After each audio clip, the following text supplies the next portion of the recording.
Hello guys, welcome to my channel. இப்போ நம்ம எங்கே வந்திருக்கோம்னு பார்த்தீங்கன்னா, ஒரு மேக்கப் vlog தான் வந்திருக்கோம். ஸோ இந்த வீடியோ பார்க்கறதுக்கு முன்னாடி வந்து நம்ம சேனலை லைக் பண்ணுங்கள், ஷேர் பண்ணுங்கள், கமெண்ட் பண்ணுங்கள், மறக்காமல் பெல் பட்டனை கிளிக் பண்ணுங்கள். அதுக்கப்புறம் வந்து வீடியோ ஸ்கிப் பண்ணாமல் பாருங்கள். எங்கன்னா நம்ம வந்து காவேரிப்பட்டினத்தில் வந்து செட்டிமாரம்பட்டின்னு ஒரு ஊரில் வந்திருக்கோம். ஸோ அந்த ஊரில் வந்துட்டு ஒரு ஃபெஸ்டிவல், ஐ மீன் நிறைய அம்மன் கெட்டப்லாம் போட்டு வருவாங்க.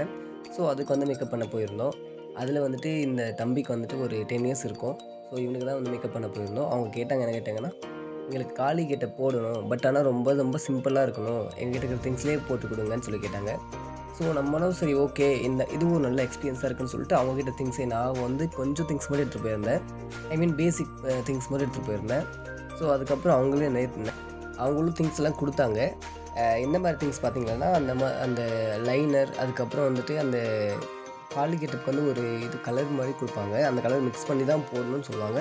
ஸோ நான் வந்து அவங்களோட ஸ்கின் டோனே போகலான்னு நினச்சேன். ஆனால் நான் வந்து எனக்கு இந்த கலர் தான் வேணும். ஸோ ஏன்னா ஏதோ அந்த சைடு வந்துட்டு இந்த மாதிரி 1 வருஷத்துக்கு இந்த கலரு, 2 வருஷத்துக்கு இந்த மாதிரி கலர்னு சொல்லிட்டு சொல்கிறாங்க. எனக்கு அது எக்ஸாக்டாக தெரியல. ஸோ அவங்க சொன்னாங்க, ஓகே சொல்லிவிட்டு நானும் வந்துட்டு அவங்க கொடுத்த கலர்லாம் மிக்ஸ் பண்ணி போட்டு ஃபஸ்ட்டு ஐப்ரோ வந்து ஃபில் பண்ணிட்டு, அதுக்கப்புறம் ஷேப்பெல்லாம் விட்டுட்டு கன்சீல் வச்சுட்டு, அதுக்கப்புறம் வந்துட்டு ஐ மேக்கப் முடிச்சுட்டு, அதுக்கப்புறம் அவங்க வந்து பிங்க் கலரில் கொடுத்தாங்க. ஸோ அது ரெண்டையும் மிக்ஸ் பண்ணி போட்டுட்டு, அதுக்கப்புறம் வந்துட்டு நெத்தியில் வந்து பொட்டு வைக்கலாம்னு சொல்லிட்டு ஃபுல்லாக கவர் பண்ணிட்டோம். ஸோ இது என்ன அம்மன்னு ஆக்சுவலி எனக்கே தெரியல. நாங்கள் போடுற ஸ்பீடில் ஆக்சுவலி ஒரு 3 பேருக்கு போட்டிருந்தோம். 3 பேரில் எங்களுக்கு எப்படி போடணும்னு எனக்கு தெரியாமல் அப்படியே ஒரு இதில் போட்டோம். அதுக்கப்புறம் அவங்க கொஞ்சம் திங்ஸ் எல்லாம் கொடுத்தாங்க. ஸோ இதான் வந்து ஃபைனல் லுக். ஸோ பாருங்கள், பிடிச்சா லைக் பண்ணுங்கள், ஷேர் பண்ணுங்கள், கமெண்ட் பண்ணுங்கள்.